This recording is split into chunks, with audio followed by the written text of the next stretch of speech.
कक्षा 7 इकाई 4 देश के नाम संदेश। यह पत्र है। हम इसके अभ्यास के प्रश्नों की चर्चा करेंगे। प्रश्न 1, निम्नलिखित प्रश्नों के उत्तर दीजिए। यह पत्र किसने किसको लिखा है? यह पत्र किरण ने अपने मित्र हर्ष को लिखा है। दूसरा प्रश्न, पत्र लिखने वाले का पता क्या है? पत्र लिखने वाले का पता मातृछाया, ऊंची शेरी, गांव मैसपुरा, तहसील भाबर, जिला बनासकांठा। पत्र में क्या वर्णन किया है?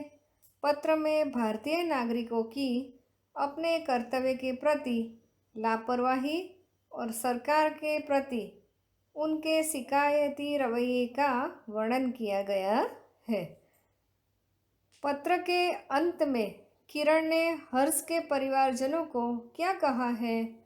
पत्र के अंत में किरण ने हर्ष के परिवारजनों को प्रणाम कहा है। प्रश्न 2, निम्नलिखित प्रश्नों के उत्तर दीजिए। हम दूसरे देशों में उनके कायदे कानून का पालन करते हैं, लेकिन अपने देश में क्यों नहीं? उत्तर, हम में अपने राष्ट्र के प्रति गर्व और सम्मान की पर्याप्त भावना नहीं है।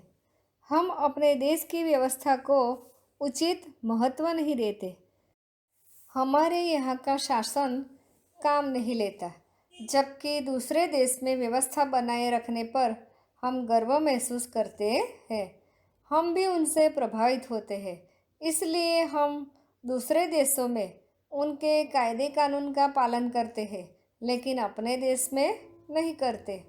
दूसरा प्रश्न, हमारे देश की स्वच्छता की जिम्मेदारी किसकी है?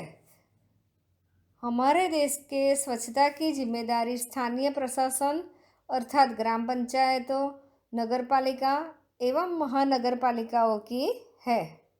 तीसरा प्रश्न, हमारे देश के विकास में कौन कौन सी समस्याएं बाधक है? उत्तर, हमारे देशवासी अपने यहाँ के कायदे कानून का सख्ती से पालन नहीं करते। लोग सरकार को दोष देते हैं। अधिकारी लोग भ्रष्टाचार करने में नहीं हिचकते। यह सारी समस्याएं हमारे देश के विकास में बाधक है। प्रश्न 4, देश के प्रति हमारा क्या फर्ज है? देश के कायदे कानून का पालन करें, यही हमारा फर्ज है।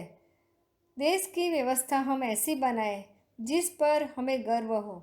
ऐसा कोई भी काम ना करे जिससे देश की प्रतिष्ठा पर आँच आए। प्रश्न 3, शब्द को उचित क्रम में रखकर अर्थपूर्ण वाक्य बनाइए।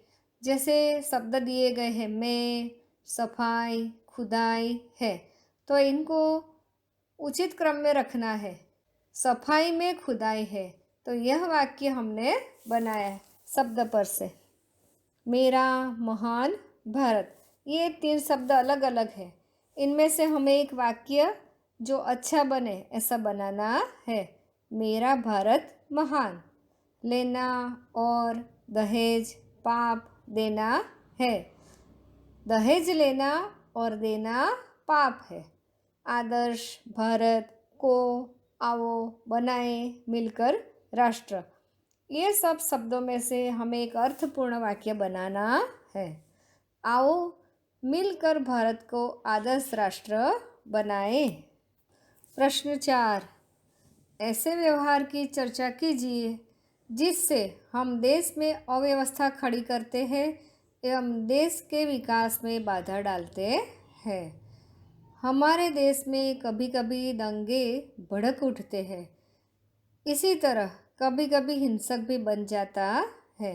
सरकारी संपत्ति की बहुत हानि होती है। दंगे फसाद होते हैं। ऐसा बर्ताव देश में अव्यवस्था करता है। प्रश्न 5, दहेज एक दूषण, इस विषय पर कारण सहित अपना मत दीजिए। दहेज की वजह से कन्याओं का उचित समय पर विवाह नहीं होता। दहेज नहीं लाने की वजह से ससुराल वाले उन्हें शारीरिक और मानसिक यातनाएं भी देते रहते हैं। लोभी लोग नववधु को आत्महत्या के लिए भी मजबूर कर देते हैं। सचमुच दहेज समाज का दुश्मन है। सभी लोग ऐसे नहीं होते, मगर कुछ लोग दहेज लेने में मानते हैं और कुछ लोग ऐसे होते हैं। प्रश्न 6, हम स्वयं कैसे अपने कर्तव्य का पालन करके आदर्श नागरिक बन सकते हैं एवं भारत को आदर्श राष्ट्र बनाने में योगदान दे सकते हैं। इस विषय पर दिए गए प्रारूप के आधार पर अपने मित्र को पत्र लिखकर अपने विचार बताइए। पत्र के प्रारूप की चर्चा करें। पहले तो सबसे पहले हमें बाईं ओर अपना पता लिखना है, उसके बाद दिनांक, फिर संबोधन करना है, अभिवादन करना है, पत्र लिखने का कारण बताना है हमें, और पत्र का विषय वस्तु, हम किसके बारे में पत्र लिखते हैं इसे विषय वस्तु कहते हैं। बाद में समाप्ति, संबंध और नाम लिखना है। तो हम पहले से शुरू करेंगे। पता 2 कदम नगरी सोसाइटी, पुलिस चौकी के पास, नडियाद, 23 नवंबर 2022। ये पता और दिनांक की चर्चा की। फिर आएगा संबोधन। प्रिय मित्र हर्ष, सप्रेम नमस्ते। तुम्हारा पत्र मिला। तुमने नागरिकों से अपने देश के प्रति आदर्श राष्ट्र बनाने में नागरिकों का क्या कर्तव्य है, यही जानने की इच्छा प्रकट की है। इसमें अभिवादन और पत्र लिखने का कारण दोनों समाविष्ट है। अब हम पत्र की चर्चा करेंगे। मैं तुमको इसके बारे में पत्र द्वारा अपने विचार प्रकट कर रहा हूँ। आदर्श नागरिक को अपने देश के कायदे कानून का पालन करना चाहिए। अपने यहाँ की पंचायत या नगर पालिका के कामों में सहयोग देना चाहिए। सार्वजनिक स्थानों को साफ सुथरा रखने के लिए प्रयत्न करना चाहिए। बाढ़ के समय लोगों को सहायता करनी चाहिए। सरकार के कानून का विरोध करना हो तो शांतिपूर्वक करना चाहिए। देश के सभी धर्मों, भाषाओं का सम्मान करना चाहिए। तो हमने इसमें विषय वस्तु की चर्चा की। अब पत्र के अंत में लिखेंगे इसकी समझ दी है।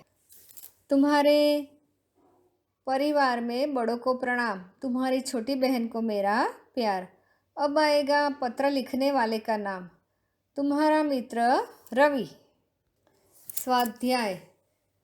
स्वाध्याय के प्रश्नों की चर्चा देखेंगे। प्रश्न 1, निम्नलिखित प्रश्नों के उत्तर दीजिए। डॉक्टर कलाम ने इस ईमेल पर हमें क्या सीख दी है? डॉक्टर कलाम कहते हैं कि हम सरकार चुनने के लिए मतदान करते हैं और निश्चिंत हो जाते हैं। हम सोचते हैं कि हमारे सारे काम सरकार करेगी।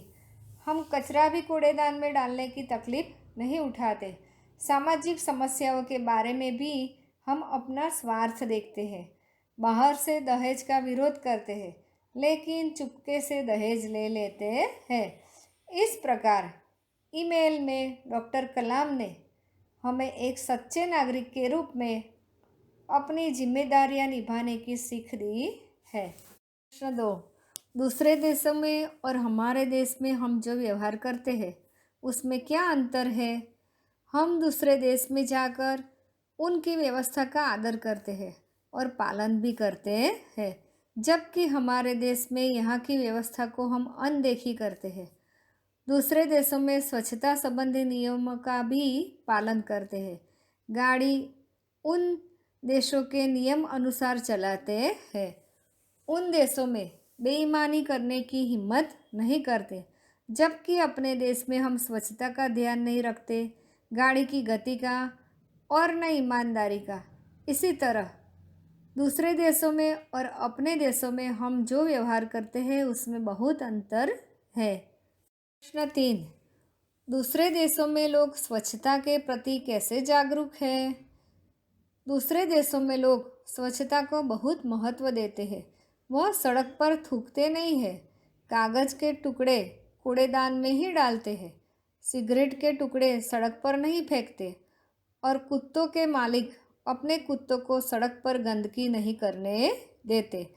समुद्र तट पर लोग खाली नारियल इधर उधर नहीं फेंकते। रेलवे स्टेशनों को साफ सुथरा रखते हैं। इस प्रकार दूसरे देशों के लोग स्वच्छता के प्रति जागरूक हैं। प्रश्न 4, अपने देश की व्यवस्था को हम कैसे सुधार सकते हैं?